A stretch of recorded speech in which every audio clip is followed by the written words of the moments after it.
Hello, everybody, and welcome into bowl season. It is your favorite three college football handicappers, Vaughn Dalzell, Eric Froton, and Brad Thomas. If we're not your three favorite, we're less the three most profitable. We can all agree on that one. But great game last night. USF and Syracuse came through for us. Eric, you had a great prop where the quarterback ran wild for the first half at least for USF. Just totally dominated that game. So Syracuse didn't cooperate, though, by scoring any points. We just need them to just a little bit. Just give me a little something. But no, LaQuint Allen, 21 carries, 0 yards. Just a gross game. Yeah, gross game overall. But we're going to have some good games here to talk about here. We're going to cover everything on Friday with the UCF Georgia Tech game that Brad will be at. We'll also cover Saturday games and then Tuesday as well. And it seems like the boys will be back in town on Wednesday morning. Not official yet, but that's probably what's going to be happening here. So let's kick it off. Brad, you should probably do the honors, my man. You'll be in town for the Gasparilla Bowl, UCF versus Georgia Tech. We see UCF now getting some steam, out to 5.5. Totals moved up to 67. What do you like? What do you be betting? This was a game where I was waiting for RJ Harvey's announcement, and then he announced it this morning with the most epic video saying he's going to be back. Hence the line movement. I surely thought, and I probably asked your guys' opinion on this, I surely thought he would go to the draft. Like, what was their real reason for him to come back? I don't think UCF's going to be a title contender next year.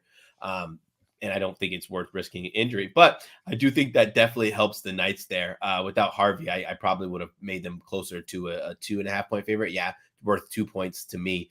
We're going to see probably a track meet here. Weather's pretty nice here in the Central Florida area. I guess you say extended Central Florida when you go to the coast there.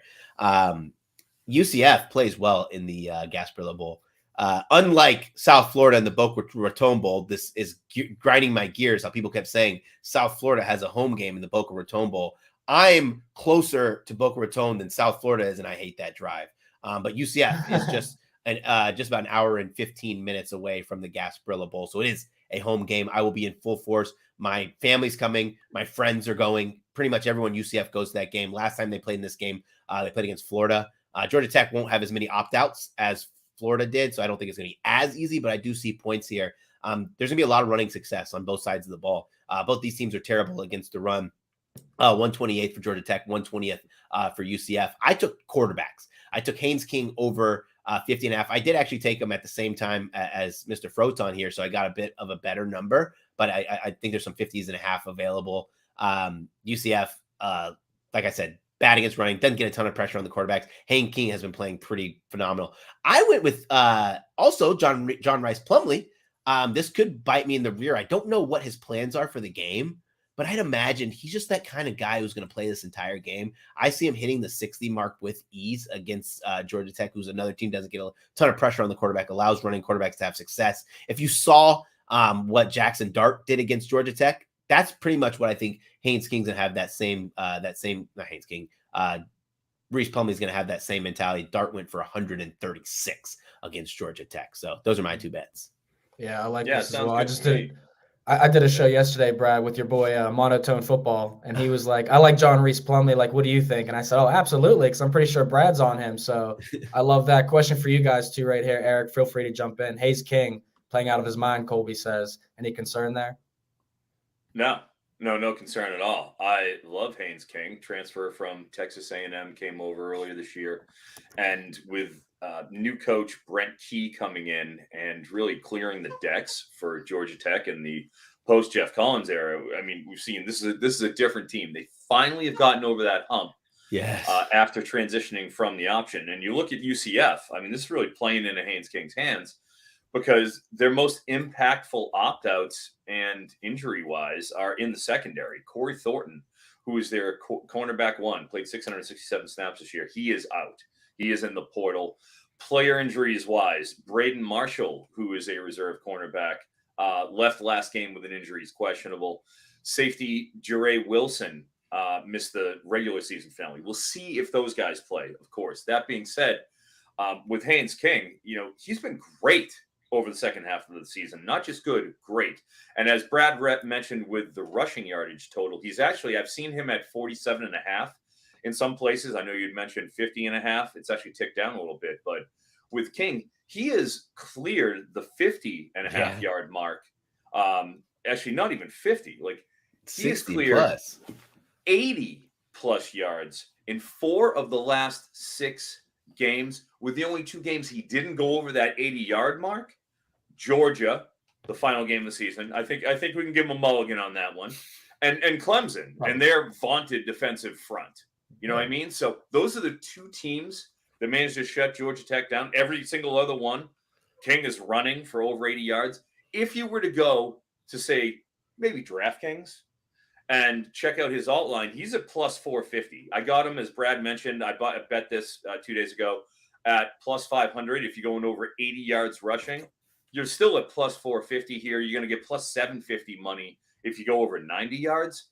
Dude, with UCF's defense, you know, they breed shootouts. It's what they hear. Pretty much Oklahoma State's the only team that didn't score on every single other game. They're playing fast, top 10 in pace, and they're scoring points. So you got to keep pace with them. For their part, Georgia Tech 31st in pace. I like overs on both sides there. I like the passing yardage. He was at 185. King has ticked up to 188.5. I think he goes over on both sides. And you can really even say the same for JRP, you know, for Plumlee. He's at 249.5 passing yards. I like that over. I think this is a shootout waiting to happen. Opened up at 61.5. It's up to like 66.5 or so, 67, maybe 68 in some totals. There's a reason for that. This is going to be a shootout. Take unders at your own peril. I'm usually trying to find reasons for unders here during, bowl season, because there's so much, conjecture.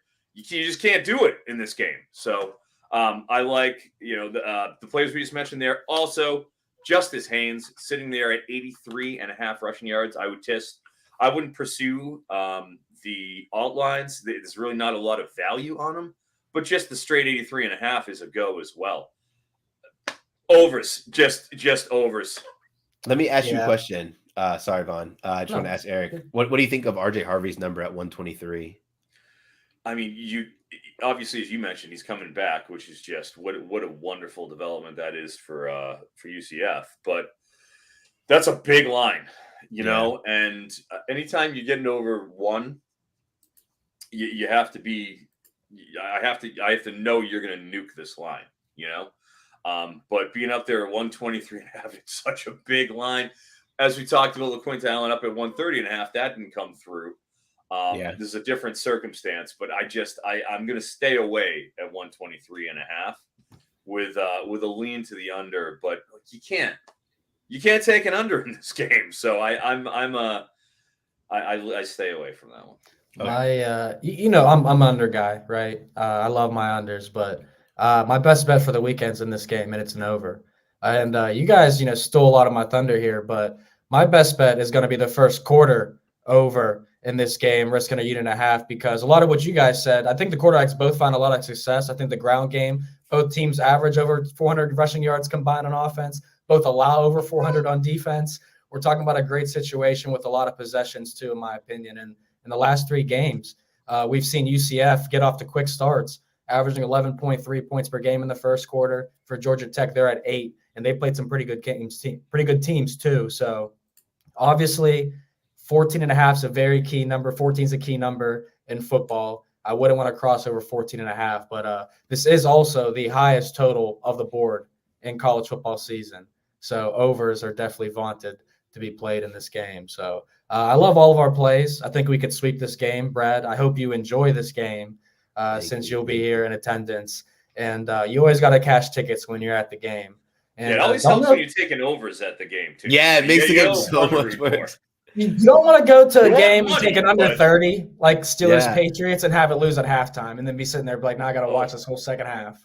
I'm super excited for the game too. Like I got my wife a ticket, and so like I'm gonna be holding the baby on the field for a picture. Her first football game. Mufasa?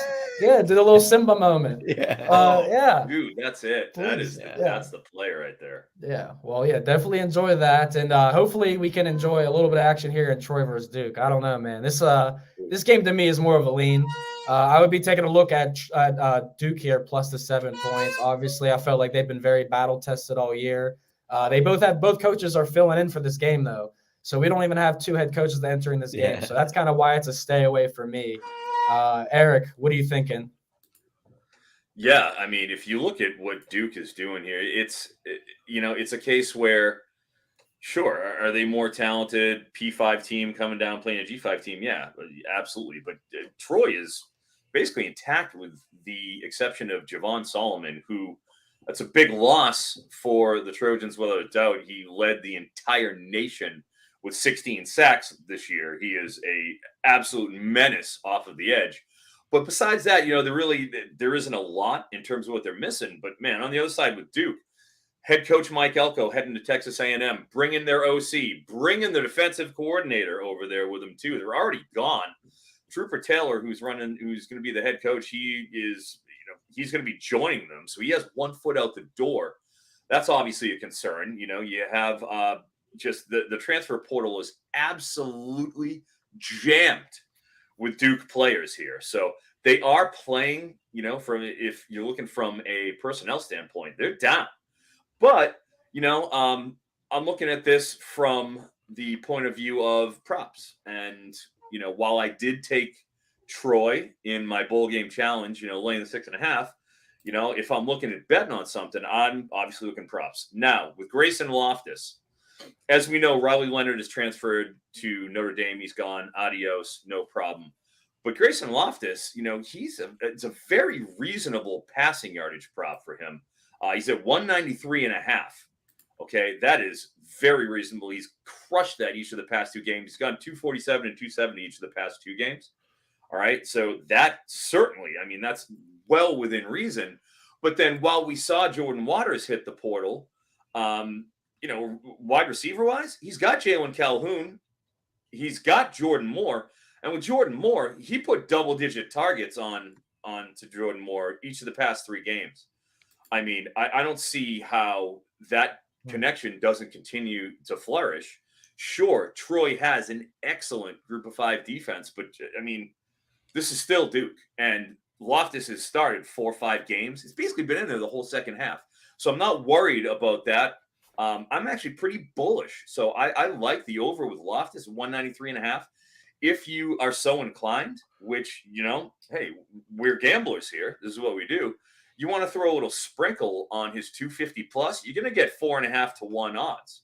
All right. It's plus 425 at 250 plus passing yards. He put 247 and 270 over the past 2 games. Not exactly out of the realm of possibility. With Moore, he's at 67.5 receiving yards. That's very reasonable. All right. Considering double-digit targets. Okay. You got to average, 6.8 yards per target to beat that. I feel great about that. If you wanted to look at his alt line, it'd be 90 plus receiving yards. That's plus 205. It's not great juice, though. You're only getting 2 to 1 at 90 plus. That's an extra 23, yards. If you're gambling, you want to throw a little on it. That's cool with me. But I think that 67.5 is a safe line. Yeah, and I would like to note too, because Shane asked a lot of defensive guys out for Duke. Eric did bring a bit of that up already, but Duke's got the offense, that's for sure. And it's worth noting too, Brad. Troy 8-1 against the spread in the last 9 games, but against ACC teams, Troy is 0-9 in their last 9. So, what do you want to add on this game? I actually lean Duke plus the points, but I didn't give out this official pick because I do believe after what we saw from Syracuse yesterday, they are a great benchmark now for us as bettors, because that means any team that has even remotely any opt-outs, it's going to be absolutely free fall on their lines. So I'm just going to wait a little bit. If we get to the 8 mark, maybe the 8.5, I'm going to be on Duke. I just have to lock it in. They have a lot of players out, and they're also Mike Elko not playing, but they still have a lot of talent on this roster. It is a big class jump for Troy as well. So I'm waiting. We got to 7.5. Let's see if we get to 8. It's a way different situation too than Syracuse. Like Syracuse was out everyone and had zero motivation. Duke still has motivation because this is a big deal for them to finish their season strong with a new regime coming in. Yeah, I gotta say too, on the Syracuse end last night, I saw the interview with Fran Brown. He's gonna be the new coach there, coming over from Georgia. I think I'm gonna be a big fan of Fran Brown. I liked his interview a lot. I liked what he's gonna bring there and his vibes. And of course, they got Kyle McCord too in the transfer portal from Ohio State. So That's going to be interesting to see how Syracuse bounces back. But we all said USF, big game for them after winning 3 games in 2 years. They won 6 this year. Yeah. We'll see what Duke and Troy can do. For the Camellia Bowl, Arkansas State, Northern Illinois, over under 54.5. Arkansas State's 3-point favorites now. It's moved a little bit in their favor at some books. Brad, I don't have a play on this game. I don't feel very confident in either team, but you do have a play. Yeah, I did. I also did take this before these. I think there were 2 announcements that I starting center for Arkansas State is going to play, I guess, after surgery, which doesn't make sense. And then the other one was starting center for Northern Illinois out now, which changes it a little bit. But I bet on numbers on this game. I didn't bet on the teams as much. It's just dreadful defensive unit there for Arkansas State, 85th in defensive success rate. If you want to go to the EPA numbers, both are past the 100th ranked mark versus an NIU team who's going to be playing really stout defense. It's much different than when we saw the last MAC team play in a bowl game.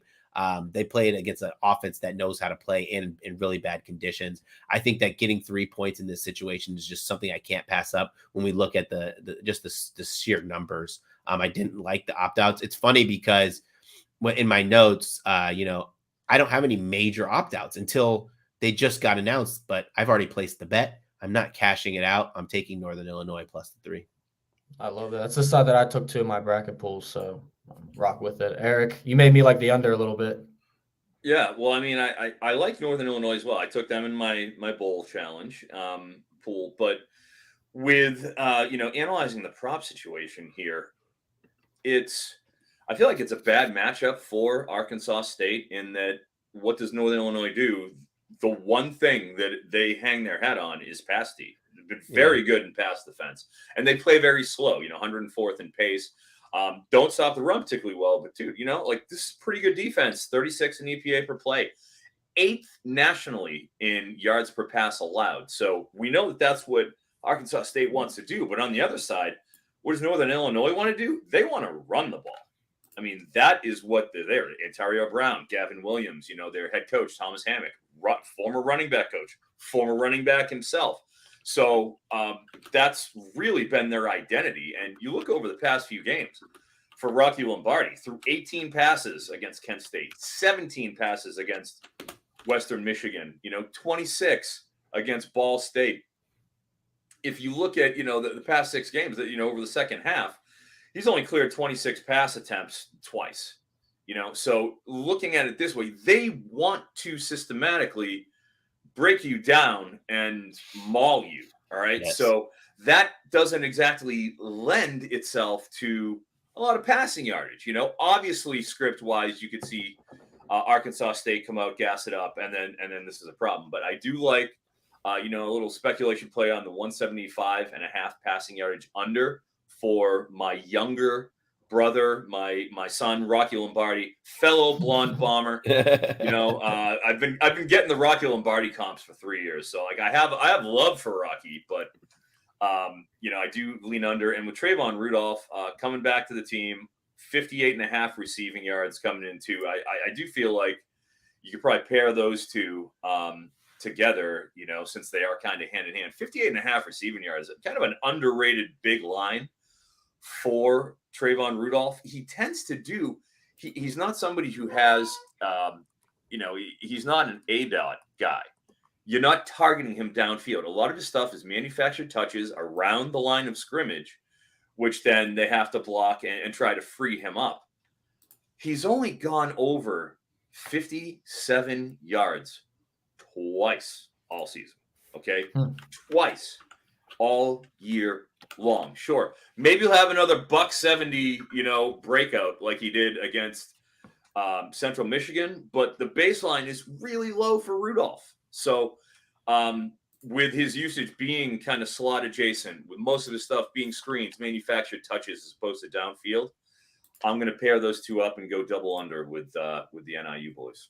That's right. Love that connection. Yeah, let's ride that one out, man. I like that play a lot. I want to give a shout out to Marty in the chat. Says happy holiday, gents. Appreciate everything you do. Marty has been one of the most consistent people all year long. A real one. Thank you, Marty. Yes, and shout out to Xavier What up, Jones as X? well. Xavier He's been in too. here. Yes, love him. And we Xavier's got to our give a guy. shout out to Emo Man. Say my name. Emo Man. Say Love my that. name. Say my name. You got it, Yes. Emo Man. You got it, buddy. Yes, but and another shout out to Colby, because this is where we start getting. We had a comment area from Gary about the dogs are gonna be barking on Saturday. Colby, this is where my dogs start barking, my man. Let's talk Colby. about Air Force, guys. I like Colby's James last Madison. name. Is he a fellow French Canadian like myself, Froton? I like that. Vecoutarin. All right. Oh, Well, yeah. All right, Answer the question in the chat. Enough of my Colby. tangent. No. This game actually, to me, I've got more involved in this game as time has gone on, and I locked in a bet here, and I think the side is clear. I think the over under 40.5 is appropriate. I'm pretty sure we'll all probably agree with that. Best rushing offense in the country as far as yards per game against the best rushing defense in the country as far as yards per game. Air Force plus 1.5 is the side. Now, fun fact, gentlemen, there is you can't see it behind me somewhere, but there's a degree on the wall. 2 degrees actually, from IUP. The head coach of James Madison this year was Kurt Signetti. When I was in college there, Kurt Signetti was the head coach of IUP football. And Signetti is a name that everyone from that city knows, because that family goes a long way. So he leaves, goes to Elon, finds success. He leaves Elon, goes to James Madison, finds success. What does he do? He leaves James Madison right before the bowl game. He's going to the Indiana Hoosiers, not the Indiana University of PA. And now he'll be coaching the Big Ten next year. So he's done wonders. But he took almost that entire staff with him to Indiana. So now we got a lot of backup situations here for James Madison where they haven't suffered many lows of lows this year. And Air Force did that in their last 5 games. It's a great position to right the wrongs for Air Force here. So give me the Falcons, who have covered 4 straight bowl games and only a 1-point dog here. Great situation for them. Yeah. I lean Air Force as well here. Signetti's out. But I just don't know. Like, I think there's a lot more players who are going to be in the transfer portal who aren't going to play. Some are saying that they will play. I don't believe it. Like, especially starting quarterback there, Jordan McLeod. Like, I don't believe he's going to play. It's also, we have to remember, this is the Armed Forces Bowl. These service academies put on for this bowl game. James Madison has a great run defense, but having a great run defense is different when you're playing against the run just about every single play. I think Air Force will be able to move the ball a little bit more effectively than people probably believe. But yeah, I lean Air Force here. I have no qualms with your play whatsoever. Yeah, JMU, as you discussed, Kurt Signetti, what an amazing job that he's done, and congratulations on the promotion. But he's taken his OC and his DC and his quarterback coach, Tino Sinceri. I mean, it's an exodus. It's very similar to what we were just talking about, the other team there. So with them, it isn't just the coaches. Yeah, Jordan McLeod's going to play. Both their starting linebackers gone. Portal. Their 2, interior stout defensive linemen gone. All right, that's a problem. Right up the middle, their defense is out of the gate. It's an entire second team. Chauncey Logan, CB1, also gone. You're dealing with a lot here. It's starting left tackle, Tyler Stevens in the portal. Their previous starting left tackle, Tyshawn Wynn, went down in week 9. He's out. Dude, this is a mash unit for James Madison. As we know with Air Force, you know what we don't get a lot of? Not getting a lot of transfer portal people. They can barely make the D1 anyway. Yeah. They're lucky to be in Division 1. It's just John Lee Eldridge, who's their running back, and they just rotate those guys through anyways. That's not a big deal. The big thing is hopefully Zach Larrier plays their quarterback, but it's saying he could return. If he plays, I love Air Force. I already have him for medium confidence points, so I'm on him, but just everything is going in their direction. They have a fully intact unit against a team that is in complete, transition. It's just hard for me to believe in JMU. There aren't a lot of props in this game, frankly. Like, there's pretty much just Jordan McLeod at 226.5, which I guess I lean over. But Air Force plays at the 132nd, second slowest pace in the nation. For their part, James Madison's 109th. They're not out there humming the ball, and they do have, defections on the offensive line. I'm just staying away and taking Air Force. Did you just say Air Force's running backs rushing prop is 226.5? No, What'd you I'm sorry. say? I mean the Jordan McLeod Jordan quarterback McLeod. for JMU. My Quarterback. apologies. Okay. 226 and a half. Yeah, Okay.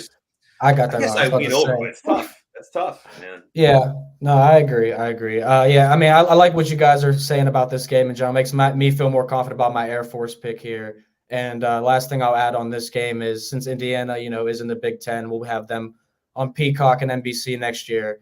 My first professional interview I want to do with Kurt Signetti, since I went to school the same time he was coaching. So I Oh, want to throw that yeah. out there, and I want to also throw it out there that I'm not a big fan of potatoes, but a blue football field and two teams wearing blue and white, I'll watch that.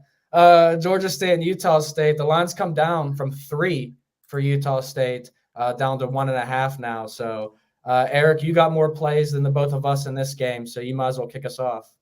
Oh, yeah, I got some plays in this game. Yeah, let's start with first off Utah State. I took for high confidence points in my bowl game challenge. I just think we're dealing with Georgia State. You want to talk about opt outs, guys? I mean, it's a straight up exodus out of there. Starting running back Marcus Carroll, he's at Mizzou. Backup running back KZ Adams also in the portal. So they're starting, a third string running back that has barely touched the ball. Freddie Brock has 6 carries for 26 yards, and he's only gained 9 yards since week 3. He had one 19-yard run, and that's it. And he's barely seen the field since then. He is going to be the starting running back. He's listed at 62.5 rushing yards. Out of principle, I will be taking the under on Freddie Brock there at Georgia State. 62.5, man, that's an aggressive line. I understand that there's no Carroll or Adams, but dude, you besides that, you have starting right tackle Montavious Cunningham. He's out. You have the top wide receiver Robert Lewis is out. That's going to suppress, the passing game. You're dealing with a lot here with Georgia State, so I'm going to go with the under there. I'm also going to take the under on Talik Williams at 48.5 receiving yards. He's been, one of these starting outside receivers, starting receivers, but I mean, we just haven't seen him do it. And I think that where you having a clear number one in Lewis opting out, he's in the portal, it doesn't just mean that you're going to be able to just throw in Williams and he's going to be the automatic number one guy who's going to get pounded with targets. I think you see a little bit more of an even distribution, out of Georgia State. So I'm gonna fade Williams there. And then on the other side for Utah State, Levi Williams, I am quite the opposite of fading. I love Levi Williams on the rush yards thing. He had $153 and 3 touchdowns a few games ago. Was the former QB at Wyoming, that's all they do is run the ball. That's his core competency. He's going to be there at 61.5 rushing yards. He's going to crush that, frankly, against Georgia State. There's no way they're stopping that. I feel that's play of the week. Play of the weekend is Levi Williams over 61.5 rushing yards. I'm also going to toss an alt on that. If you go 110.5, that's 7-1 money. 120.5, 11-1 plus 1,100 for him to go over 120 plus rushing yards. I mean, I just think the juice is worth the squeeze here. I'm going to have those laddered up, and I'm going to have some investment into those. Like I said, the great thing about the ladders, you don't have to go crazy on them. But yeah, shit, $20 going to get you 140. $20 gets you 2,200. All right. Well, now you're talking. Yeah, I did. I did look for that Williams ladder on my end. I'm gonna have to go elsewhere to shop it. Didn't have it for me, but probably look at DraftKings. Is that where you got it? DK, yeah. DraftKings is weird. Like they've had some that have been artificially, juiced way too high that there's too much risk exposure. But then when you have some of the higher numbers, they're very conservative about if you already have like a 123.5 for your UCF boy there, Harvey. You're not going to get a big alt line at 150 on him. They don't scrape the ceiling. If they think you're going to do pretty well, they keep a low alt line. So you're going to be better off looking at those 50, 60 rushing yard totals like we saw with Haynes King, like we're seeing here with Levi Williams in terms of getting the most juice out of those, on the rushing side of the alt lines. I love these picks as well. I was just searching to see. I just Yep. sent a text to say, "Do you have Levi Williams rush props?" To one of my friends. So Yeah, I I'm think gonna the try and get numbers on come that down one. a little bit on DraftKings. Yeah, I think it's a little bit down to plus 800 for the Is highest that one. gonna be a No best bet, kidding. Eric? Wow. Okay, so that got hit. Okay, They even pretty took good down. this I mean, morning. they've been I hit taking. it. So They've been taking these numbers. Okay, so let's see. They just changed the lines again. Nothing major. They added more lines. They're doing some stuff right now on DraftKings. If as an FYI, anybody trying to bet this, like I know the lines for Georgia Tech players just went down. I don't know what's going on there. I didn't hear any news. So if anybody in the chat heard some news about what's going on in the Georgia Tech game, let me know. Cool. Yeah, we would definitely appreciate any of that. I do know the total moved up to a little bit. So you guys, I thought Eric did a great job breaking down who's in, who's out. Nothing that I could really add on. Anything, Brad, you want to touch on before we head off to EMU? No, this was South a Alabama? pass for me. I think if I say something or have a lean, it'll just be an uneducated guess. So I passed. Yeah, it's interesting. You mentioned with the UCF Georgia Tech game. After we started this and I put out my stuff, you're seeing them rise. Haynes King's been taken off the rushing yards board. John Reese Plumlee's ticked up to 60.5. He was 57.5 before. We're seeing the lines move as this happens. So be reflexive. Yeah, I laddered Plumlee. I did that. So it's your fault, Brad. I did it as an alumni. I had to. I'm gonna be tailgating with all UCF, all my alum. So yeah, you have to. You're priced in. You're priced in. There was definitely no way I was going to come on here and say take Georgia Tech plus the 5.5. Not that I wanted to, but I went on a show yesterday, Brad, and said USF, and the guy was a Syracuse grad, and I didn't know it. And he was like, "No." he was heartbroken. Yeah, I mean, by the night, if he wasn't before, he was definitely by the end of the night. But try to tell him. 68 Ventures Bowl, EMU in South Alabama. Our guy Colby commented in the chat here earlier that he likes 2 teams, 2 dogs, Air Force and EMU looking very promising. I'm on you with Air Force. And if I had to pick in this game, I would take Eastern Michigan.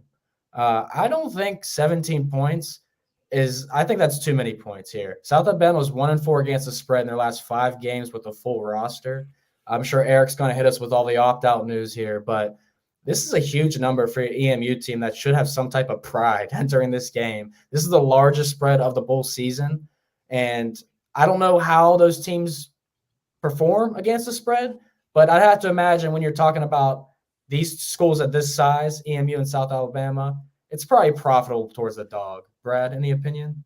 I went with South Alabama. Pretty high confidence points in my pool here. Against the spread or money line? It's just money line, so obviously it makes sense. But I like the minus 17.5.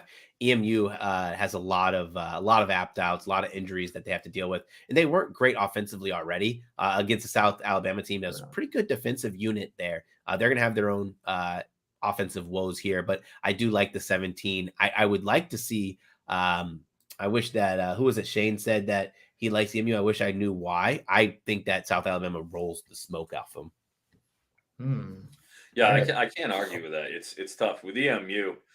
It starts with the QB, Austin Smith. He played 707 snaps this season. He was the quarterback. He is in the portal, and there is still a little conjecture on whether or not he plays or not. I mean, Ike Udengwu would be the starting quarterback if he doesn't play. He's only logged 51 snaps this season, and he was basically a dual threat guy who would come in short yardage packages, to run the ball. I have no idea what kind of a passer Ike Udengwu is. I mean, I got nothing for you. They're starting, probably their best starting guard, Zach Conte, is already gone. He's committed to Southern Miss, so that's also a factor. On the other side, their best edge, Micah Coleman, he is already at Cincinnati. So South Alabama, pretty much just Colin Lacey, at this point, that's a big loss because Colin Lacey was one of the top 10 wide receivers in the country this year. He was awesome. Of course, Carter Bradley is dealing with a knee injury, so you might get Desmond Trotter. He replaced Carter Bradley in the bowl game, the final game of the year. So he'll be in there. That could affect the passing game, obviously, since I do like Carter Bradley, a pretty good pro style type QB.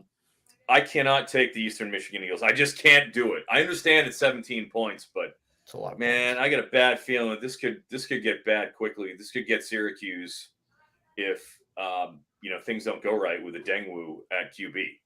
So with that potential, I took South Alabama for medium confidence points because it is a lot of points. On the props front, I like the under on Tanner Canoe. 38.5 receiving yards. And a lot of it has to do with what I talked about. We don't know who's going to be under center. If it's a brand new QB who all his experience and his core competency is running the ball, I get very concerned about solo threat QBs, not dual threat, solo threat that can only run and can't throw the ball. 38.5 receiving yards. All right, I'm willing to invest a little bit to find out. You got to show me. So I'm going to go with Tanner Canoe, and also with Trotter in there, as well. I think he's probably likely to start. I like the under on Javon Ivory at 43.5 receiving yards. He really hadn't done much at all up until the last game. He caught 4 passes for 85 yards in a 44-52 loss to Texas State. I mean, that is just a nuclear shootout.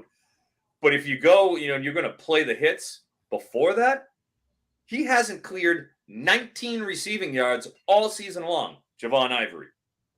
19 receiving yards. Okay? I don't understand how you're going to put him up at 47.5. I don't care if Colin Lacey's there or not. Yep. You got to show me. So I have to go under there with Javon Ivory as well. Yeah, respect both of those picks. I want to ask you, Brad, because earlier in the week we were looking at a lot can happen before these games. Obviously, we saw that with UTSA and Marshall, and you both noted both things about that with Frank Harris, Rasheen Ali on social media.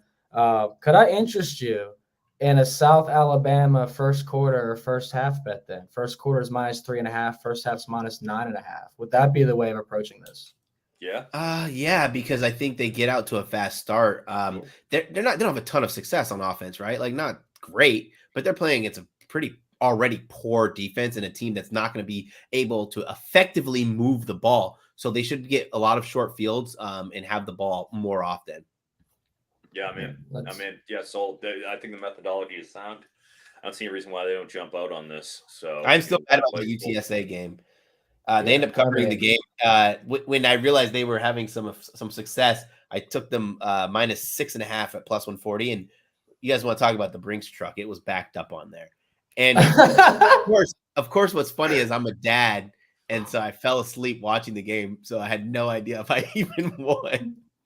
Yeah, and you got to wake up probably pretty nervous on that one. I woke up. It was the first thing I checked. I grabbed my phone. I was like, "Oh my god, what's the score? What's the score?"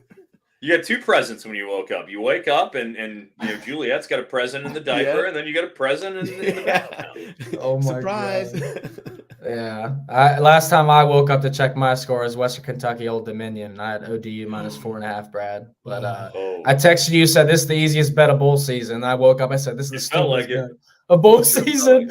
So hopefully we can avoid those. But I did take Western Kentucky when ODU stopped moving the ball. I took them +400, and then I took them +250, and then at overtime there was no way they were giving out even money. But all those bets only really made me break even. Like I didn't make that much because of my OUD positions, and I took Western Kentucky team total under because I was getting 5 points when I shopped the line, and I was like, I have to take this, and that lost, obviously. Yeah, and I was on here. We talked about UTSA first quarter, first half, and I wrote up on an article first half team total over 16.5 for UTSA, which is very high. Then they announced Frank Harris isn't playing, and I was like, can't give it out, and they scored 21 in the second quarter. And I'm I know. Bowl season is a toss-up, ladies and gentlemen, so we're here to help as much as possible. And this one, I'm spraying the board. I actually ended up with 3 bets in this game. So I don't know how or why, but I'm pretty excited to watch Northwestern Utah, Las Vegas Bowl. Eric, I'm going to let you hand this one off first. I want to see if your guys' confidence in my sides pans out in the next few minutes. All right, we'll see. Well, I am on Northwestern. I'm going to take the 6 in the bowl game challenge. I got 6.5. I had medium confidence points on this. And, it comes down to simply we've heard you trying to parse motivation here. And that is the most important thing in bowl season is getting that motivation and figuring out what we got going on here. And with Utah, opt-outs galore as we've heard before, Jonah Ellis, he's out. He was clearly their best, interior lineman or, edge. He was incredible. 2 starters they've lost: Landon Barton, edge Logan Fano. Those are linebacker, edge players. So, they're already down a little bit on the line. You throw in my cousin, Cole Bishop. He's opting out. He will not play in the bowl. You have. Where's he going? Breaking news. Where's he going? Well, he's going. He's not portaling. He's going to the NFL, baby. That's where he's going. Oh, Nice. Let's go. He's training. So yeah, he's down in Florida training. So he's opting out. Mikey Matthews, who is a 4-star wide receiver, true freshman, expected to be the future of this program in terms of the aerial assault. He's gone. Devon Vele is opting out. Sione Vaki. I mean, there is no shortage of guys who are out. It's basically up and down the line. On Northwestern, just one. Josh Preby, starting left guard. Fine. Coco Azima should even be back, the starting safety who was banged up. So, you're pretty much dealing with a fully operational Northwestern team, which is why I'm on them. That being said, we're getting on the picks.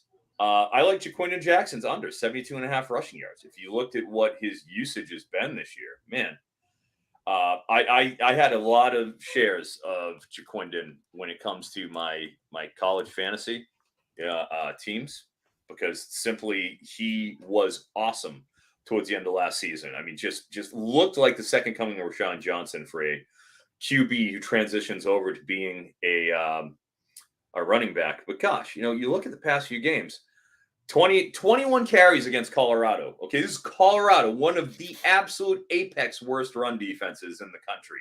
Only 68 yards, averaging 3.2. He averaged 2.9 against Washington, 10 carries, 29 yards.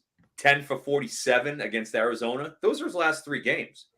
12 for 37 against Oregon.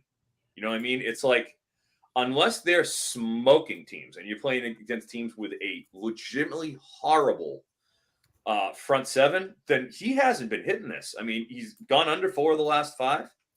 I just can't do it. I think you see a little more of the rotation. I think Glover gets his carries. They just had, last game, had a random just go and go crazy. I can't do it. Give me the under for Jaquindon Jackson. I feel strongly about that. And then lastly, even though I don't feel quite as great, this is an out of principle play where anybody who's been listening to the show all season knows Cam Porter has made us a lot of money. Yes, he has. Cam Porter is a player props All-American. He's been good the last 3 weeks. We've kind of backed off him a little bit, but man, that early to mid-season run we got out of him, he was a good man. I hope he's on Santa's nice list. He was very nice to us. And at 61.5 rushing yards, out of principle, yeah, Utah has a lot of opt-outs, but this is probably be the last time we get – I don't know what happens to Cam Porter next year, but if this is the last time I get a chance to bet on his under, I want to take it. So out of principle, you don't even have to – just a sprinkle. You don't have to hold me to that, but just my affection for Cam Porter, just I can't hold it in. Give me that under. Man, Vaughn, I didn't have strong conviction, but I went with Utah. I just don't trust the fact that Bryson Barnes is in the transfer portal but still going to play. That just doesn't bode with me. You think he's an embedded secret spy? I don't think he's going to play. You think he's going to tank? I just don't think he's going to play. Why? That does nothing for your next program. Oh, it's a showcase. Yeah, so maybe, but I don't think he has much to showcase. That's my problem for him.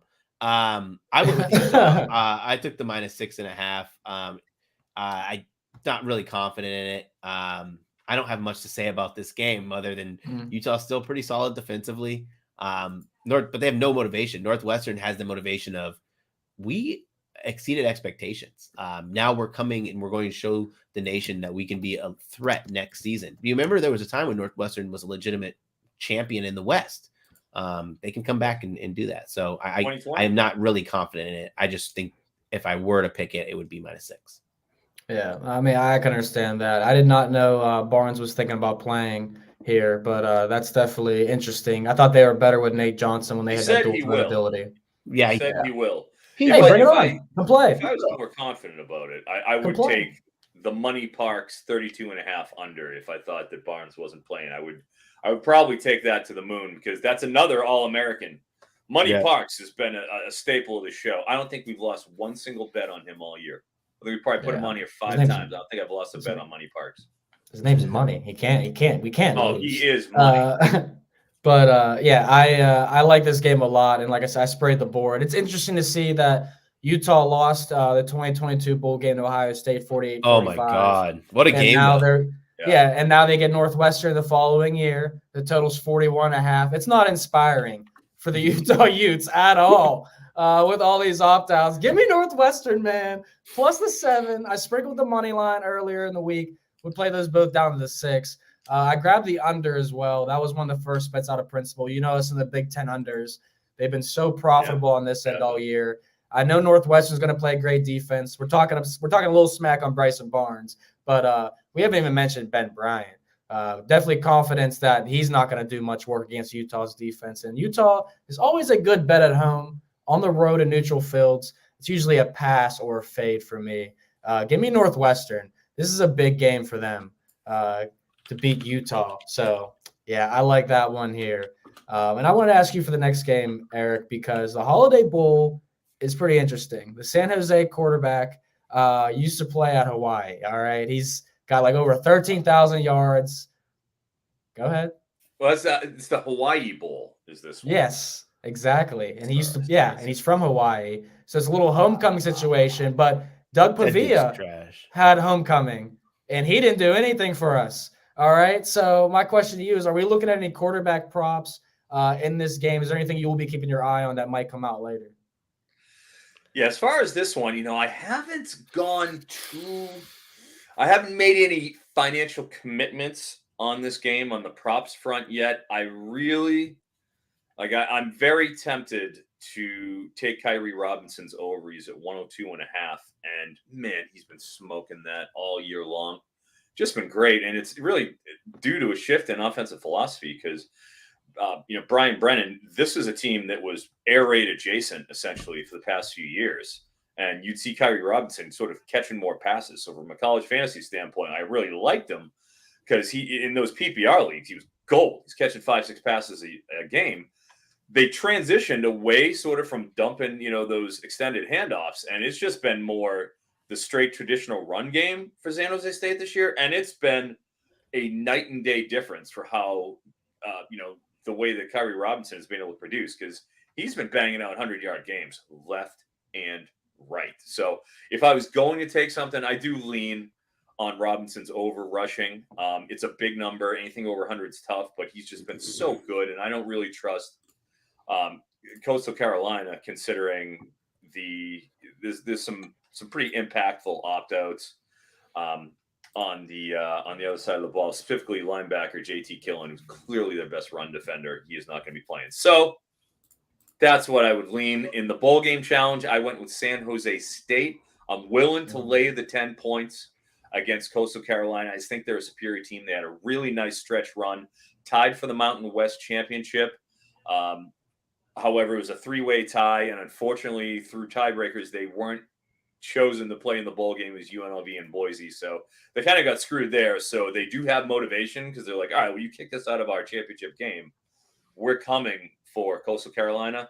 I'm laying the points, and I'm taking San Jose State for, I think pretty high confidence points in my bowl challenge. Pretty high. I like that angle. No bet for me, but I know there's not an opinion podcast, but I do have an opinion of this situation here brewing in Hawaii. The world needs to stop being so soft.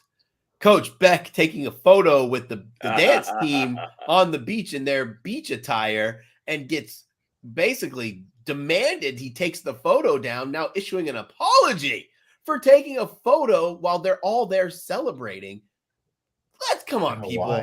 I know this is not First Take, and I'm not Stephen A. Smith, but this is egregious, as he I love that. Yeah, I didn't know that. Which coach is this? Coastal Carolina head coach. Coastal Carolina, CCU, Tim Beck. Oh, yeah. So this guy's not even worried about the football game now. He's worried about he got to worry our PR guy over. Yeah. he was so excited to take this picture. You could see it in his face. And then he's sending out apology letters. Like, come on. You hate to see it, man.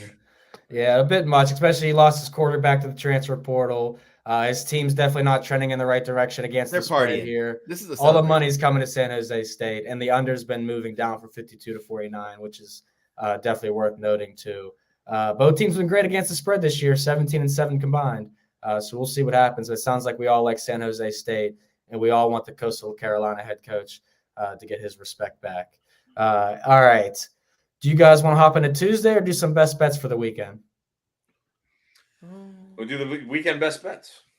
Weekend best bets. Well, I'm going to kick us off then. My best bet was mentioned earlier in the show for those who did not see. UCF versus Georgia Tech, first quarter over 13.5, risking a unit and a half on this. Both teams rush for over 400 yards per game, allow over 400 rushing yards per game. We got the quarterback overs from Eric and Brad. I love the situation for these teams to start out quick here. So that is my best bet. Air Force just missed the cutoff. Close second. My favorite best bet is the John Rice Plumlee. Dude's gonna be running like it's gonna be one of those situations where you're gonna know if Plumlee's gonna cash in the first half because he's gonna either cash in the first half or he's just not gonna have a running script. He's gonna protect himself. I think he cashes in the first half. Let's go. Yeah. I, as aforementioned, Levi Williams over 61.5 rushing yards. I'm taking that one to the bank. And as discussed, I think you sprinkle a little on the outline there too. You might be able to hit a little 2-for-1. Of course. Love that. So we got 3 Levi Williams. Seems like a pretty solid bet on that end. And I think Brad and I are also rebounding here in the UCF game because for the first time all season, gentlemen, we went 0-3 on our best bets last week. So we want nothing more than revenge. We want revenge. George Holani. Oh, it was UCF, right? Yeah. Yeah. Rare that I lose a best bet. Rare. All of us. So what's going to happen here is we're going to win all 3 best bets. Go ahead and play them individually and throw some sprinkle and parlay money on them. Yeah. And we're going to give you guys a couple Tuesday games to talk about here before we come back on Wednesday. So I'm going to take myself off of camera for a second and switch cameras before mine dies. But Brad, I would like you to intro Bowling Green versus Minnesota.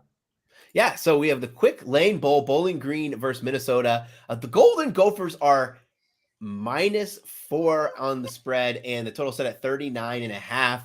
And listen, Minnesota probably shouldn't even be in a bowl game right now. Got in on academic excellence. I actually took Minnesota in my pool, and I'm close to betting Minnesota -4. While Minnesota didn't do great this year, this is definitely a class step up for Bowling Green, a middling Bowling Green team. I think Minnesota wins this in a low scoring affair, like something like a 13-3 kind of grind out. Maybe Bowling Green finds back in the end zone, but I just see this as a defensive battle and a test, or not a test, a statement of this Minnesota's defense. They're going to roll the boat. And I like the under, and I like -4 a lot. Yeah, I definitely lean towards Minnesota just because like they want to course correct what happened this season. Yeah. But everything I've seen from that offense, I want no parts of it, Eric. I'm on the under 39.5. I actually played 38.5, so it's moved against me here. Doesn't really scare me off it by any means. Connor Bazelak's a pretty good quarterback. Used to play at Indiana and Missouri. We talked about him the past few years, but I agree with you, Brad. I think it's going to be a very low scoring game. Both teams first to 14 or 17 probably wins this game, in my opinion. Yeah, 2 things. One, on the comments, Karan Shetty, who is a longtime listener, one always in here, mentioned that Offshore has Kevin Williams at the 55.5, not 61.5. So that's something you will want to take a look at. If you can get that 55.5, that's delightful, especially if that corresponds with the outlines. That being said, when we get to Bowling Green, Minnesota, this game. Early on, first capping it, I went over it. I liked Bowling Green. I was on them for fairly low confidence points. However, had a conversation with my Minnesota friend, Thor Nystrom, former coworker of ours, and he pointed out something to me that was very salient. He said that if you remember last year, Minnesota lost to Bowling Green in their non-conference slate. And since then, PJ Fleck has been getting hounded about it by opposing Big Ten fan bases, where anytime he goes to a different stadium, he's got to hear about Bowling Green. Like it's been It's been something that that's been nagging at him for a whole year. Now they get to play Bowling Green in a bowl game. PJ Fleck is going to want to wipe them off the face of the earth. Yeah. Okay. He's going to want to right that wrong. And when you talk about motivation, PJ Fleck is going to want to row the boat all over that lake. And there's no greater motivation right there than that on the Minnesota side. So if you're talking about a hellfire and brimstone Minnesota that wants this game against Bowling Green, if they want this game like I think they do, especially if Darius Taylor, freshman sensation running backs playing, they're going to take it. I'm on Minnesota. I love that breakdown. I didn't even think about that to go back to last season when they lost to them, but that gives them more motivation than most teams here. So, yeah, that's a great point to make, Eric. I think Minnesota -4 might end up on my card by 2. Humility, big motivator. It definitely is, let me tell you. Let's talk about 2 more bowl games. Let's go First Responder Bowl. I don't have much to add on this one. Texas State laying 6 against Rice, over under 59.5. Who wants to hop in here? Yeah, I'll take Go, it. Eric. I'll tell you, Eric, you go first. Then I'll tell you. Yeah, sure. You got a couple injuries with Texas State. You got starting left guard Dorian Strawn and wide receiver Joey Hobart. Hobart was clearly their best wideout all season. They didn't dress for the finale. They're hoping to have Hobart back. We'll see about that. On the other side, Rice, JT Daniels, well-traveled QB. JT Daniels, medically retired, is actually gone into coaching, from what we understand. So you'll see some AJ Padgett here under center. So that's something to consider on that front.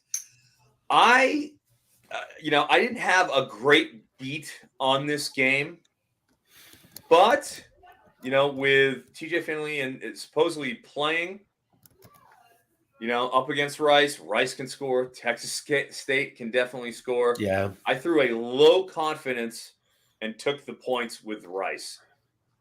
Ooh, Owls, baby. Wow. I know this. Brad. I ended up going with wait, what did I take? Crap, hold on. I took Texas State. I laid the points with Texas State. I literally forgot, dude. Literally, I think they hit their team total. It's now up to 31.5, and it's juiced. I think it was 30.5 when I looked at it last. Key number. But I think we see a lot of points in this game. Texas State, pretty solid offense right there. Yeah, give me Texas State -5.5. That's what I took. So sounds like you got a low confidence. Very low confidence. I'm trying to. I think I put like a lot of 3. confidence in the game. I think I put 3 confidence points on this one. Yeah, I got you. Yeah, we're gonna side with Eric on this one. Pretty low. It was pretty low. Like as opposed to my USF, I think I put 41 confidence points on that one, or whatever the second highest number you can put on was. Hey, interstate rivalry, a couple of Texas teams. Yeah, you guys already know who I put the most confidence on in mine. Go Blue, baby. Yeah. We'll cover that next week, though. Let's talk about Kansas and Arizona. Rock Chalk Jayhawk laying 12.5, or Kansas versus UNLV, excuse me. Over under sit at 64.5 here. Guaranteed rate bowl.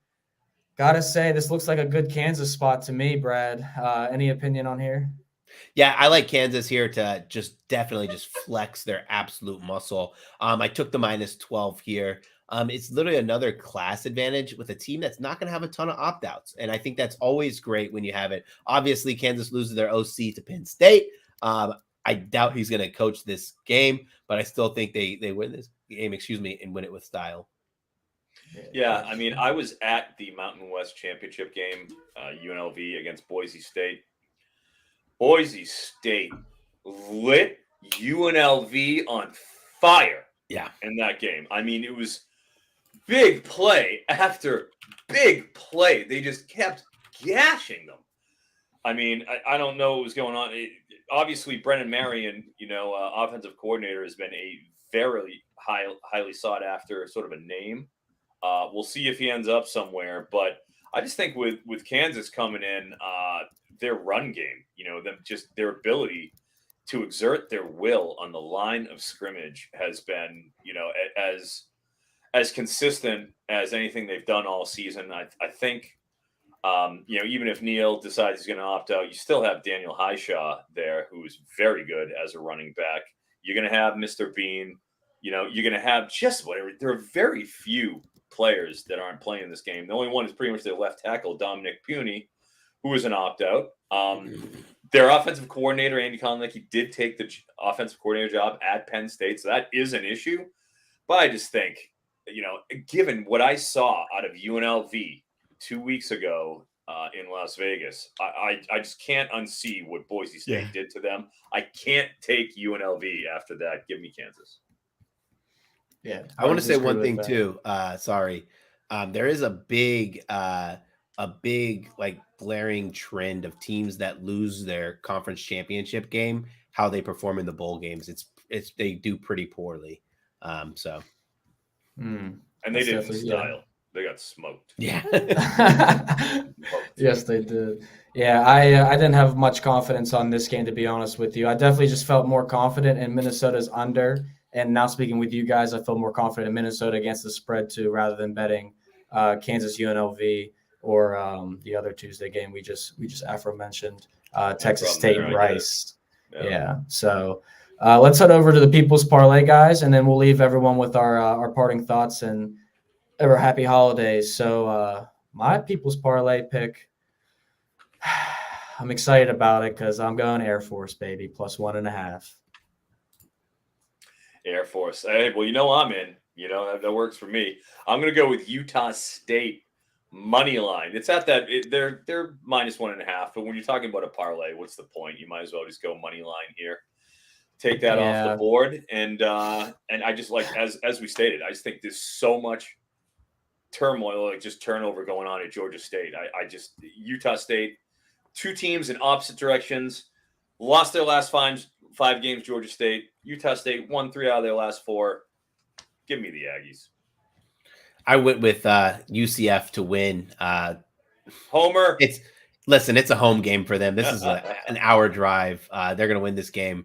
They're going to do everything in their power. Gus Malzahn better win this game after signing his little extension. I do want to say this Haynes King's number, holy smokes, has been split in half. Now plus 200 for 80 rushing yards. So I hope you guys were able to get in. Good job, everybody. That's us. That was great work, impressive. everyone. Pounding that into oblivion. Very impressive. It's what that line deserved. You Yeah. gave it what it deserved. Now let's hopefully profit. God, I hope we profit on that on Haynes King. Let's go, everybody. Let's go this weekend. So got a lot of great plays, plus 424 People's Parlay. Eric threw a little dart at me there for taking the plus 1.5, so we might switch to the money line. I wouldn't talk you off of it here.